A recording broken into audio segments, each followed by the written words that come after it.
Rani selaku pensyarah kursus GKKO 1062 Co-Curriculum dan Kesehatan Diri serta rakan-rakan sekalian. Terlebih dahulu, kami ingin mengucapkan ribuan terima kasih atas kesempatan yang diberikan kepada kami untuk membentangkan tajuk dasar-dasar utama Co-Curriculum. Saya Liviana dan rakan seperjuangan saya Andriana, dan saya pula Trisiana Wina Anaraza.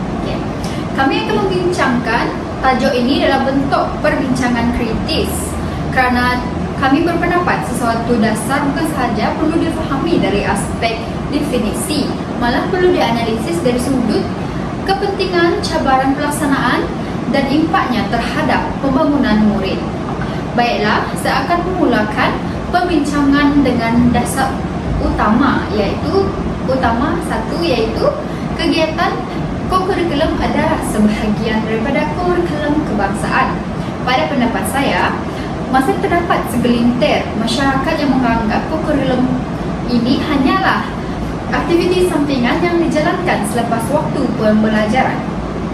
Persepsi ini menyebabkan ada yang beranggapan bahawa pencapaian akademik lebih penting berbanding penglibatan dalam aktiviti Co-Curriculum.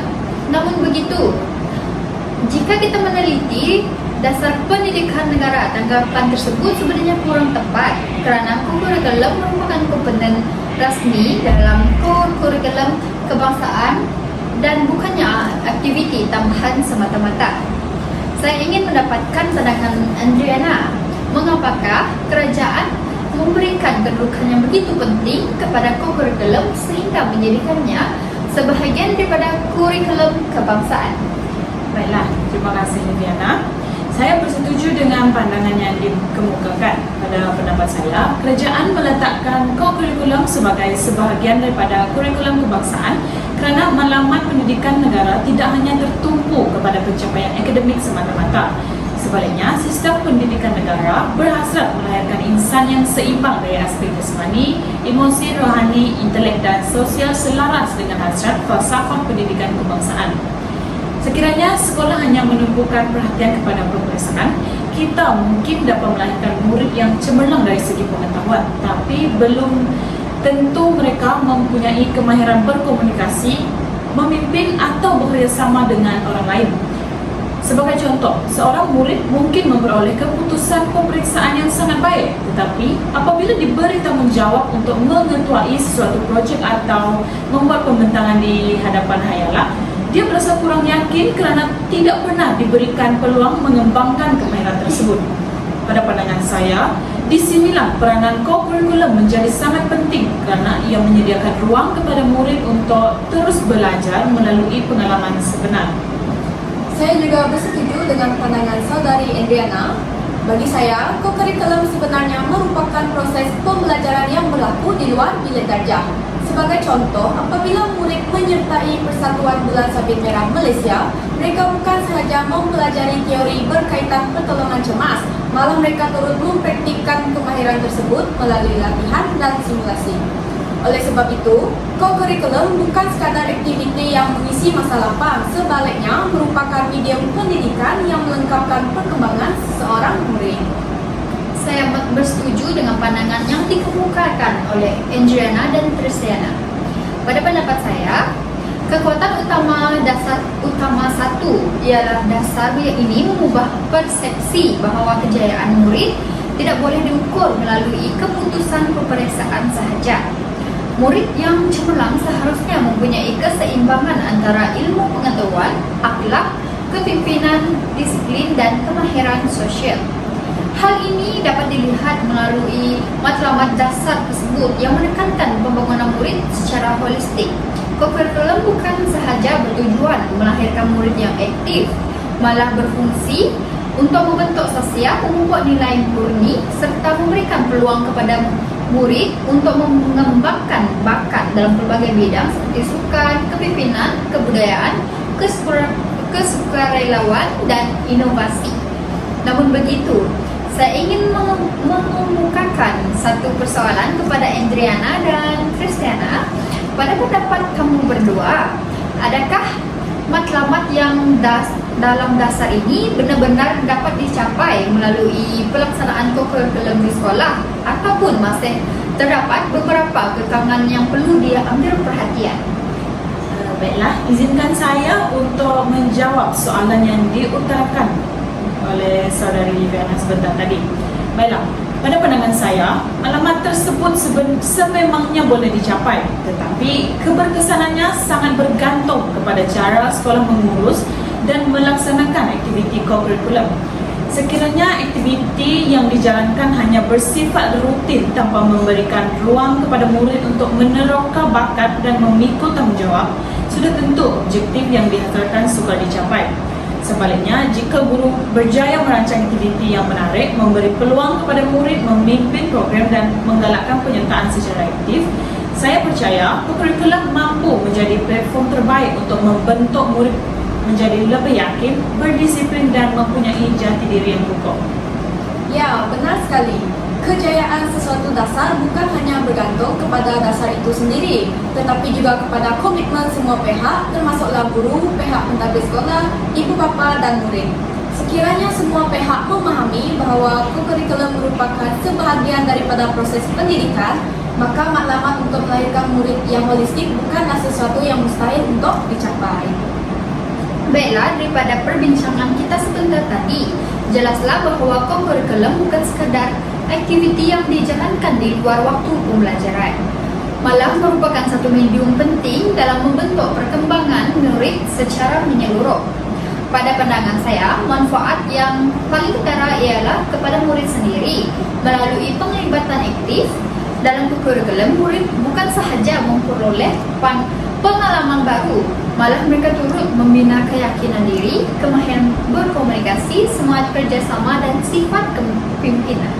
Adriana, pada pendapat kamu, apakah ataupun adakah kepentingan kokurikulum hanya terhad kepada pembangunan murid ataupun turut memberi kesan kepada sekolah? Terima kasih, Liviana. Saya berpendapat bahawa manfaat kokurikulum bukan sahaja dirasai oleh murid, malah turut memberikan impak yang besar kepada sekolah.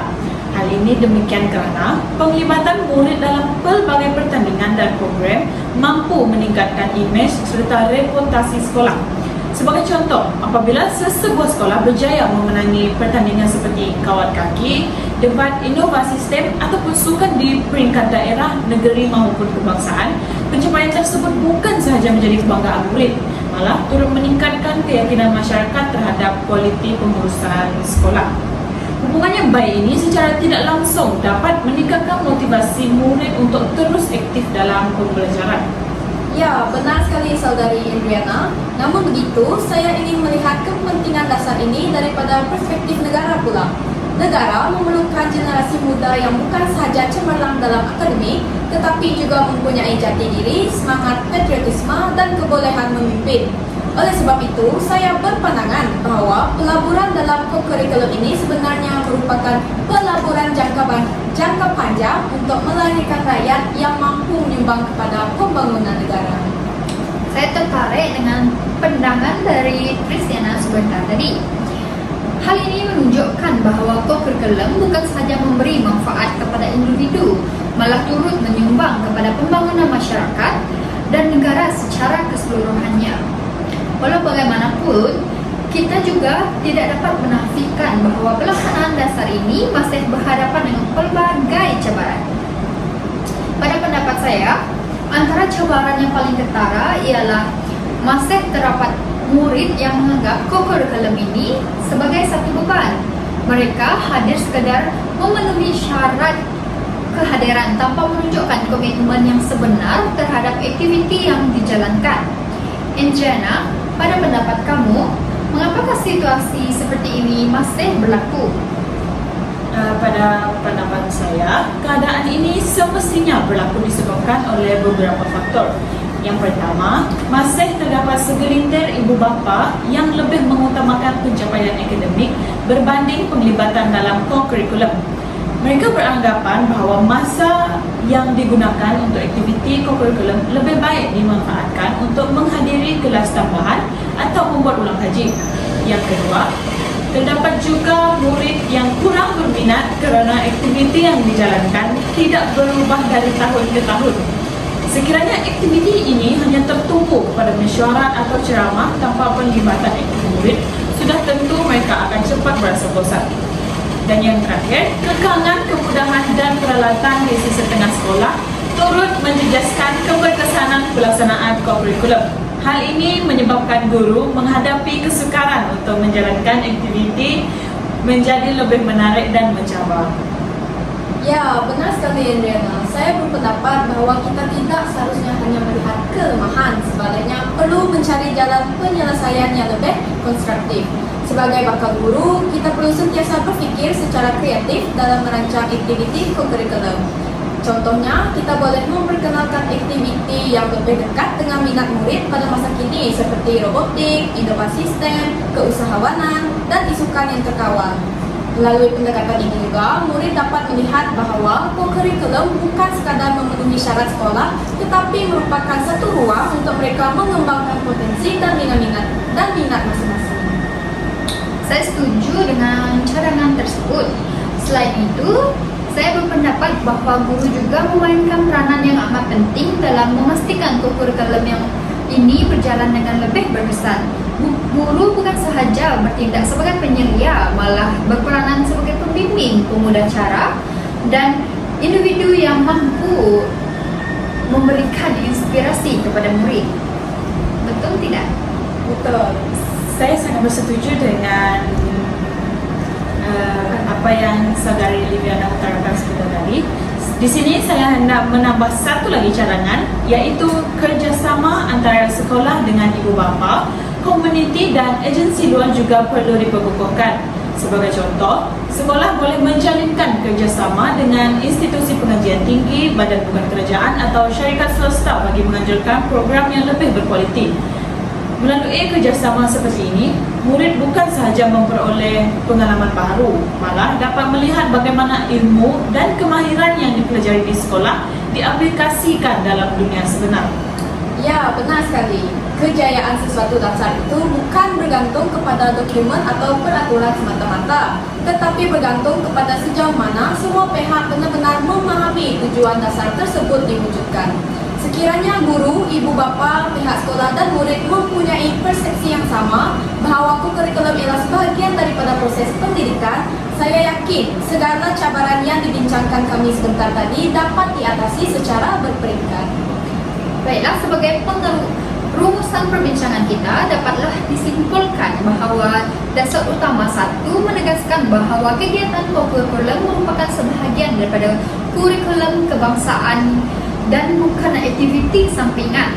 Dasar ini diwujudkan bagi memastikan murid berkembang secara menyeluruh dari aspek intelek, jasmani, emosi, rohani dan sosial, di samping membentuk sosial kepimpinan serta nilai-nilai murni.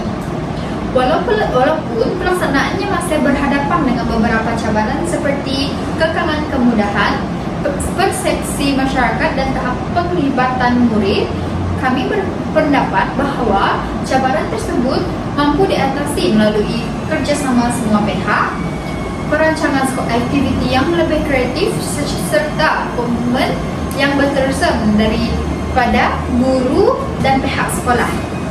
Seterusnya, kita akan meneruskan perbincangan kepada dasar utama yang kedua pula, iaitu penyertaan murid dalam kegiatan kokurikulum adalah wajib. Indriana, boleh mulakan dahulu. Terima kasih Liviana. Baiklah, setelah kita membincangkan bahawa kokurikulum merupakan sebahagian daripada kurikulum kebangsaan, timbul pula satu persoalan yang menarik. Sekiranya kokurikulum begitu penting dalam sistem pendidikan negara, adakah penyertaan murid hanya digalakkan atau sebenarnya diwajibkan? Jawapannya ialah penyertaan murid dalam kegiatan kokurikulum adalah wajib. Dasar ini menetapkan bahawa setiap murid yang berdaftar di sekolah kerajaan dan sekolah bantuan kerajaan perlu melibatkan diri secara aktif dalam kegiatan kokurikulum yang telah ditetapkan oleh pihak sekolah. Kewajipan ini bukan bertujuan untuk membebankan murid, sebaliknya memastikan setiap murid mendapat peluang yang sama untuk mengembangkan potensi diri melalui pengalaman pembelajaran di luar bilik darjah. Pada pandangan saya, Penggunaan perkataan wajib dalam dasar ini mempunyai maksud yang sangat besar. Sekiranya penyertaan hanya bersifat pilihan, berkemungkinan besar hanya murid yang sememangnya berminat sahaja akan menyertai aktiviti kokurikulum. Akibatnya, murid yang pemalu, kurang yakin atau kurang mendapat galakan daripada ibu bapa akan terus mengasingkan diri daripada aktiviti tersebut. Oleh sebab itu, kerajaan menetapkan penyertaan secara wajib supaya setiap murid berpeluang membangunkan potensi diri tanpa mengira latar belakang atau kebolehan masing-masing. Liviana, apakah pendapat kamu tentang perkara ini? Saya bersetuju dengan pandangan Andriana sebentar tadi. Pada pendapat saya, dasar ini menunjukkan bahawa kerajaan amat serius dalam memastikan setiap murid memperoleh pendidikan yang seimbang. Sekiranya kita hanya mewajibkan kehadiran ke atas kelas akademik tetapi tidak mewajibkan kurikulum, sudah tentu matlamat falsafah pendidikan kebangsaan sukar dicapai.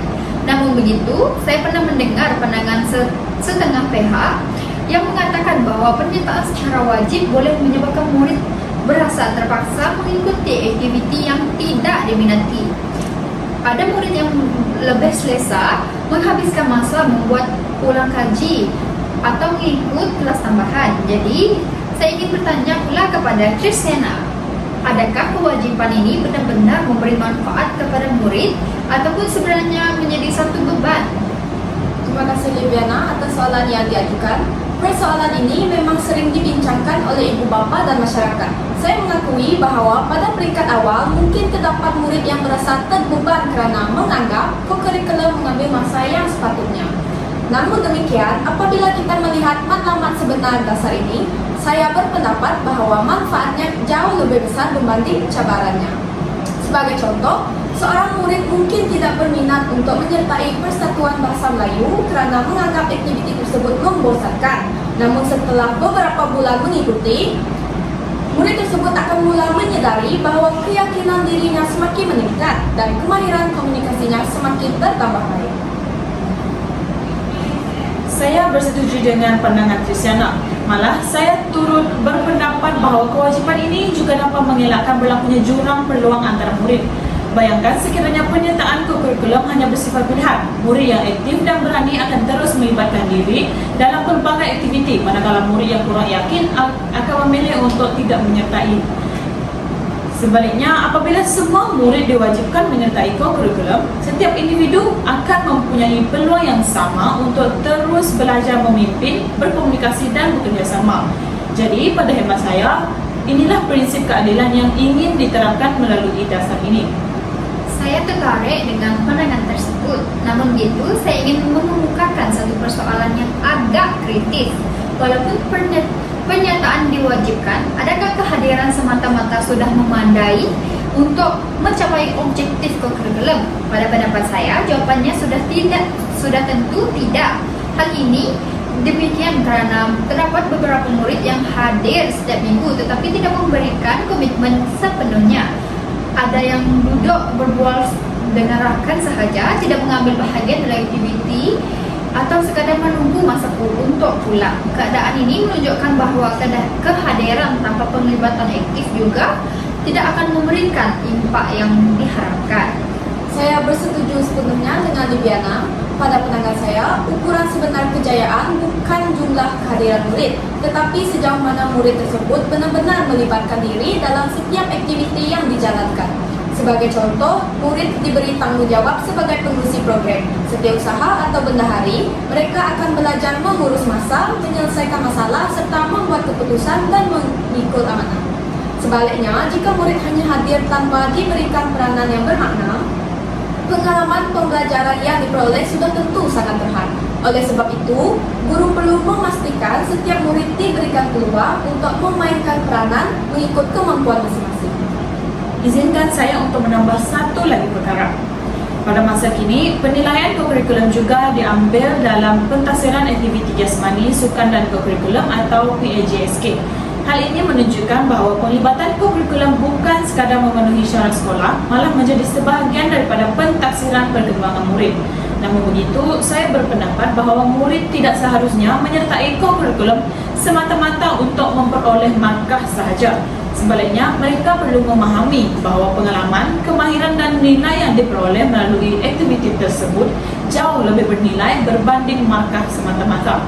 Saya bersetuju, kadang-kala kita terlalu menumpukan perhatian terhadap markah sehingga terlupa bahawa objektif sebenar kurikulum adalah untuk membentuk insan yang berkualiti. Sekiranya murid hanya mengejar sijil atau markah, mereka mungkin tidak benar-benar menghayati nilai yang ingin diterapkan melalui setiap aktiviti. Pada pandangan saya, guru memainkan peranan sangat penting yang dalam menjelaskan tujuan sebenar penyertaan kurikulum kepada murid. Benar, Liviana. Selain guru, ibu bapa juga perlu memainkan peranan yang sama. Sekiranya ibu bapa sentiasa memberikan galakan kepada anak-anak untuk aktif dalam kurikulum, saya percaya murid akan lebih bermotivasi untuk melibatkan diri. Sebaliknya, jika ibu bapa sendiri menganggap kurikulum sebagai pembaziran massa, murid juga akan mempunyai persepsi yang sama. Oleh sebab itu, kerjasama antara sekolah dan ibu bapa amat penting bagi memastikan dasar ini dapat dilaksanakan dengan lebih berkesan. Jadi, sebagai rumusan, kami berpendapat bahawa dasar utama yang kedua mewajibkan penyertaan murid dalam kegiatan kurikulum merupakan satu dasar yang sangat relevan dalam sistem pendidikan negara. Walaupun terdapat beberapa cabaran, namun manfaat yang diperoleh jauh lebih besar kerana dasar ini memberi peluang kepada setiap murid untuk berkembang secara menyeluruh tanpa mengira latar belakang ataupun kebolehan. Jelaslah bahawa kewajipan ini bukan tujuan membebankan murid, sebaliknya memastikan setiap individu memperoleh peluang yang sama untuk membentuk sahsiah, kepimpinan, disiplin serta kemahiran insaniah yang sangat diperlukan pada masa hadapan. Baiklah, setelah kita memahami mengapa penyertaan dalam kurikulum diwajibkan, kita akan terus ke perbincangan yang terakhir, iaitu dasar utama keempat, iaitu kurikulum sebagai kesinambungan pengajaran dan pembelajaran. Terima kasih, Andriana. Untuk dasar utama 4, iaitu kurikulum sebagai kesinambungan pengajaran dan pembelajaran. Pada pandangan saya, dasar ini merupakan dasar yang paling menarik kerana ia mengubah persepsi masyarakat bahawa proses pembelajaran hanya berlaku dalam bilik darjah. Hakikatnya, pembelajaran yang sebenar berlaku apabila murid dapat mengaplikasikan pengetahuan yang dipelajari dalam situasi sebenar. Oleh sebab itu, kurikulum berfungsi sebagai kesinambungan kepada proses pengajaran dan pembelajaran, bukan setakat aktiviti yang terpisah daripada kurikulum akademik. Sebagai contoh, seorang murid mungkin mempelajari konsep kepimpinan dalam mata pelajaran pendidikan Islam atau pendidikan moral. Namun begitu, nilai tersebut benar-benar dapat dipraktikkan apabila murid diberi peluang untuk mengetuai sesuatu program atau aktiviti persatuan. Hal ini menunjukkan bahawa kurikulum bukan sahaja mengukuhkan pengetahuan yang dipelajari, malah membantu murid menghayati dan mengamalkannya dalam kehidupan sebenar. Jadi, Liviana, apakah pandangan awak mengenai hubungan antara kurikulum dan proses pengajaran dan pembelajaran? Saya amat bersetuju dengan pandangan Trisiana sebentar tadi. Pada pandangan saya, sekiranya guru berjaya menghubungkan kandungan pembelajaran dengan aktiviti kurikulum, proses pembelajaran akan lebih bermakna. Murid bukan sekedar menghafal fakta, tetapi untuk menghadapi peperiksaan, malah mereka memahami bagaimana sesuatu ilmu boleh diaplikasikan dalam kehidupan sebenar. Sebagai contoh, dalam mata pelajaran sains, murid mempelajari konsep penjagaan alam sekitar. Pengetahuan tersebut boleh diperkukuhkan melalui aktiviti kelab pencinta alam di program kita semula, penanaman pokok atau pembersihan kawasan sekolah. Dengan cara ini, murid bukan sahaja memahami konsep teori, tetapi turut mengamalkan nilai tanggungjawab terhadap alam sekitar. Begitu juga dengan mata pelajaran bahasa Melayu, murid mempelajari kemahiran berkomunikasi dan pengucapan awam di kelas. Namun melalui proses persatuan bahasa Melayu, mereka berpeluang menyertai pertandingan pidato, forum, syarahan dan debat. Aktiviti seperti ini membantu meningkatkan keyakinan murid, kemahiran berhujah dan penggunaan bahasa yang lebih baik. Pada pendapat saya, inilah yang dimaksudkan sebagai kesinambungan antara pengajaran dan pembelajaran dengan kurikulum. Saya bersetuju dengan kedua-dua pandangan tersebut. Namun begitu, saya ingin menambah satu aspek lagi, iaitu pembelajaran secara pengalaman atau experiential learning. Pada pandangan saya, seseorang murid akan lebih mudah memahami sesuatu ilmu apabila mereka sendiri mengalami situasi tersebut. Sebagai contoh, dalam mata pelajaran sejarah, murid mempelajari tentang semangat patriotisme serta perjuangan tokoh-tokoh negara. Begitu juga dalam mata pelajaran matematik, di mana murid mempelajari konsep pengurusan keuangan di dalam kelas. Pengetahuan tersebut boleh diaplikasikan apabila mereka menjadi bendahara persatuan yang bertanggung jawab, mengurus kutipan yuran dan menyediakan laporan keuangan. Secara tidak langsung, murid mempraktikkan kemahiran yang telah dipelajari. Oleh itu, pada khidmat saya, pembelajaran seperti inilah yang mampu melahirkan murid yang benar-benar memahami ilmu, bukannya sekadar menghafal kandungan pelajaran. Saya amat tertarik dengan contoh yang diberikan oleh saudari Andriana. Walau bagaimanapun, saya ingin mengemukakan satu persoalan yang agak kritis. Walaupun dasar ini amat baik, adakah semua sekolah benar-benar berjaya mengintegrasikan co-curriculum dengan proses pengajaran dan pembelajaran? Pada pendapat saya, jawapannya masih belum sepenuhnya. Masih terdapat sekolah yang melaksanakan co-curriculum secara berasingan daripada PDP. Ada aktiviti yang dijalankan sekadar memenuhi takwim sekolah tanpa dikaitkan dengan hasil pembelajaran murid. Keadaan ini menyebabkan murid tidak menyadari bahawa apa yang mereka lakukan dalam co-curriculum sebenarnya mempunyai hubungan yang rapat dengan ilmu yang dipelajari di dalam kelas. Saya bersetuju dengan pendapat tersebut. Pada pandangan saya pula, perkara ini berlaku kerana sebahagian guru masih melihat co-curriculum sebagai tugas tambahan, bukannya sebahagian daripada proses pendidikan.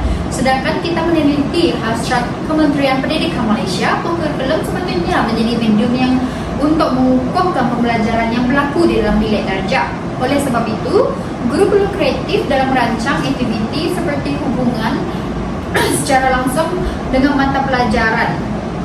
Sebagai contoh, guru matematik boleh menjalankan pertandingan reka cipta yang melibatkan pengiraan kos dan ukuran, manakala guru bahasa Melayu boleh mengendalikan pertandingan pengucapan awam atau penulisan kreatif melalui persatuan akademik. Izinkan saya untuk menambah sedikit. Pada masa kini, murid merupakan generasi digital. Oleh itu, aktiviti co-curriculum juga perlu disesuaikan dengan perkembangan teknologi semasa. Sebagai contoh, kelab STEM boleh menganjurkan pertandingan robotik, pengaturcaraan atau inovasi digital. Manakala persatuan bahasa pula menghasilkan podcast, video pendidikan atau kandungan media sosial yang menggunakan bahasa Melayu dengan betul. Jadi, pendekatan seperti ini bukan sahaja meningkatkan minat murid, malah menjadikan proses perkembangan, proses pembelajaran lebih relevan dengan keperluan abad ke-21. Ya, benar sekali Andriana, saya sangat bersetuju. Selain itu, saya berpandangan bahawa curriculum juga mampu mengembangkan kemahiran insaniah yang amat diperlukan pada masa hadapan seperti komunikasi, kolaborasi, kreativiti dan pemikiran kritis. Kemahiran ini sukar dinilai melalui pemeriksaan bertulis, tetapi dapat diperhatikan melalui penglibatan murid dalam aktiviti co-curriculum. Sebagai contoh, apabila murid menganjurkan karnival co-curriculum, mereka perlu merancang program, membagikan tugasan, mengurus keuangan, menyelesaikan konflik, dan berkomunikasi dengan berbagai pihak. Oleh itu, kesemua pengalaman ini merupakan proses pembelajaran yang sangat bernilai bagi mereka. Saya berpendapat bahawa inilah kekuatan sebenar dasar utama yang keempat. Dasar ini menunjukkan bahawa pembelajaran tidak berakhir apabila loceng tamat waktu persekolahan berbunyi. Sebaliknya, setiap aktiviti yang disertai oleh murid merupakan peluang mengukuhkan ilmu, membentuk sosial dan meningkatkan kemahiran hidup. Sebagai bakal guru, saya berpendapat bahawa kita perlu mengubah cara berfikir terhadap co-curriculum. Co-curriculum bukan sahaja tugasan tambahan yang membebankan guru, tetapi merupakan sebahagian daripada tanggungjawab kita untuk melahirkan murid yang seimbang dari segi akademik, sosial dan kemahiran insaniah. Baiklah, kita sudah hampir ke penghujung perbincangan. Jadi, sebagai rumusan keseluruhan perbincangan kami, jelaslah bahawa ketiga-tiga dasar yang telah dibincangkan saling berkait antara satu sama lain. Dasar utama pertama menjelaskan bahawa co-curriculum merupakan sebahagian daripada kurikulum kebangsaan. Manakala dasar utama kedua pula memastikan setiap murid mendapat peluang yang sama melalui penyertaan yang diwajibkan. Dan dasar utama keempat membuktikan bahawa co-curriculum bukan sekadar aktiviti luar bilik darjah tetapi merupakan kesinambungan kepada proses pengajaran dan pembelajaran. Kesimpulannya, kami berpendapat bahawa kejayaan pelaksanaan dasar-dasar co-curriculum ini bergantung kepada komitmen semua pihak termasuk guru, murid, ibu bapa dan pihak sekolah. Sekiranya semua pihak memahami tujuan sebenar co-curriculum, kita bukan sahaja dapat melahirkan murid yang cemerlang dalam akademik, malah mampu membentuk generasi muda yang berilmu, berakhlak mulia, berdaya saing serta bersedia menghadapi cabaran untuk masa depan. Dengan itu, berakhirlah perbincangan kami mengenai dasar-dasar utama co-curriculum. Sekian, terima kasih.